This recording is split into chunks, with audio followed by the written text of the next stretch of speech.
নমস্কাৰ এই মুহূৰ্তত জনাইছো অসমৰ প্ৰত্যেকগৰাকী জনসাধাৰণৰ বাবে কেইবাটা গুৰুত্বপূৰ্ণ খবৰ। আজি হৈছে 2 ফেব্ৰুৱাৰী। আজিৰ দিনটোতে অসমৰ লগতে ভাৰতবৰ্ষৰ বিভিন্ন প্ৰান্তৰ পৰা কেইবাটা গুৰুত্বপূৰ্ণ খবৰ একত্ৰিত কৰা হৈছে। এই মুহূৰ্তত জনাইছো আজিৰ প্ৰথমটো খবৰ। আজিৰ প্ৰথমটো খবৰেই ৰাজ্যবাসীৰ বাবে এটা ডাঙৰ খবৰ। কেন্দ্ৰীয় বাজেটত দেশৰ জনতালৈ 33টা বৃহৎ সিদ্ধান্ত।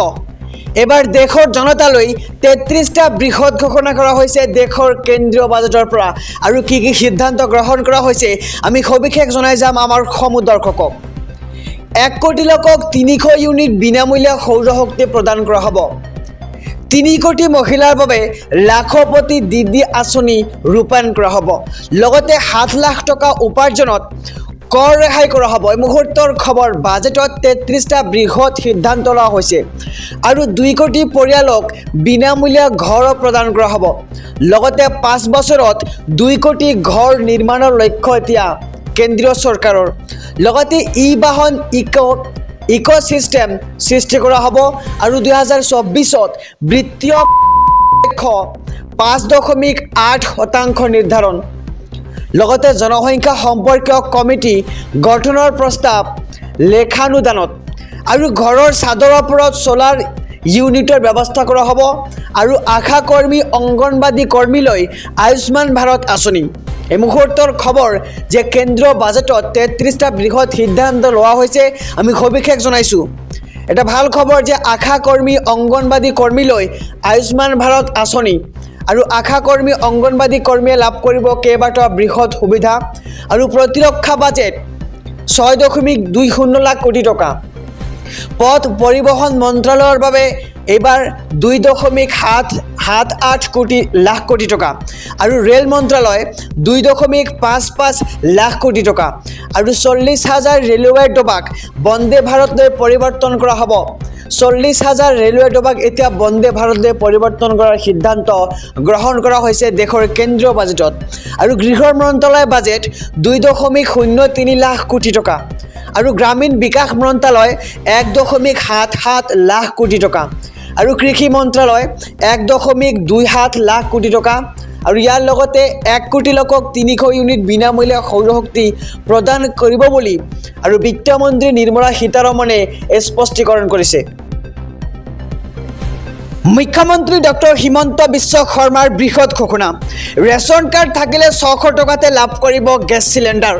মুখ্যমন্ত্ৰী হিমন্ত বিশ্ব শৰ্মাৰ বৃহৎ ঘোষণা। 300 টকাকৈ ৰাজসাহায্য দিব এইবাৰ চৰকাৰে। ৰেচন কাৰ্ডৰ হিতাধিকাৰীলৈ ভাল খবৰ। বজাৰত পোৱা 900 টকাৰ গেছ চিলিণ্ডাৰ এতিয়া মুখ্যমন্ত্ৰী হিমন্ত বিশ্ব শৰ্মা চৰকাৰে দিব 600 টকাত। উজ্জ্বলা যোজনাৰ অধীনত লাভ কৰিব এই সুবিধা। ৰেচন কাৰ্ড থকা পৰিয়ালক শীঘ্ৰেই এই সুবিধা দিব চৰকাৰে। ৰেচন কাৰ্ড থকা প্ৰতিটো পৰিয়ালে পাব উজ্জ্বলা আঁচনিৰ সুবিধাও। ৰেচন কাৰ্ড থাকিলে 600 টকাতে লাভ কৰিব গেছ চিলিণ্ডাৰ আৰু মুখ্যমন্ত্ৰী হিমন্ত বিশ্ব শৰ্মাৰ এই বৃহৎ ঘোষণা। 300 টকাকৈ ৰাজসাহায্য দিব এইবাৰ চৰকাৰে। বজাৰত পোৱা 900 টকাৰ গেছ চিলিণ্ডাৰ হ'ব এতিয়া 600 টকা আৰু উজ্জ্বলা যোজনাৰ অধীনত আপুনি লাভ কৰিব এই সুবিধা শীঘ্ৰেই। এই সুবিধা লাভ কৰিব আপুনি আৰু ৰেচন কাৰ্ড থকা পৰিয়ালক শীঘ্ৰেই এই সুবিধা দিব চৰকাৰে। ৰাজ্যৰ লাখ লাখ মেট্ৰিক পৰীক্ষাৰ্থীলৈ জৰুৰী খবৰ। মেট্ৰিক পৰীক্ষাত কেইবাটা গুৰুত্বপূৰ্ণ সাল সলনি এইবাৰ সেবাৰ।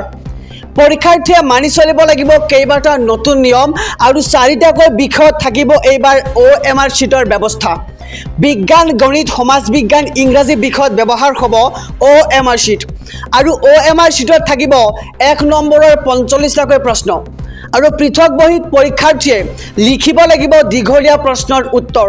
এই মুহূৰ্তত জনাইছোঁ যে 2024 বৰ্ষৰ পৰীক্ষাৰ কি কি নীতি নিয়ম অৱলম্বন কৰিব লাগিব ছাত্ৰ ছাত্ৰীসকলে। আৰু ব্যৱহাৰিক পৰীক্ষাত থাকিব 10 নম্বৰ। কলা আৰু নীলা ৰঙৰ বল পেনেৰে লিখিব লাগিব উত্তৰ বহীত আৰু 10 মিনিট পূৰ্বেই প্ৰৱেশ কৰিব লাগিব পৰীক্ষা কেন্দ্ৰত আৰু এডমিট কাৰ্ডতে লিখা থাকিব OMR চিট ব্যৱহাৰ কৰাৰ সবিশেষ। লগতে 16 ফেব্ৰুৱাৰীৰ পৰা 4 মাৰ্চলৈ অনুষ্ঠিত হ'ব মেট্ৰিক পৰীক্ষা। প্ৰতিটো পৰীক্ষা কেন্দ্ৰৰ নিৰীক্ষণত থাকিব CCTV কেমেৰা আৰু বিহুৰ পূৰ্বে ফলাফল ঘোষণাৰ পৰিকল্পনা এইবাৰ সেবাৰ আৰু এইবাৰ অন্তিমবাৰলৈ অনুষ্ঠিত হ'ব মেট্ৰিক পৰীক্ষা আৰু মেট্ৰিক পৰীক্ষাৰ্থীলৈ জৰুৰী খবৰ আমি খবৰটো সবিস্তাৰে জনাইছোঁ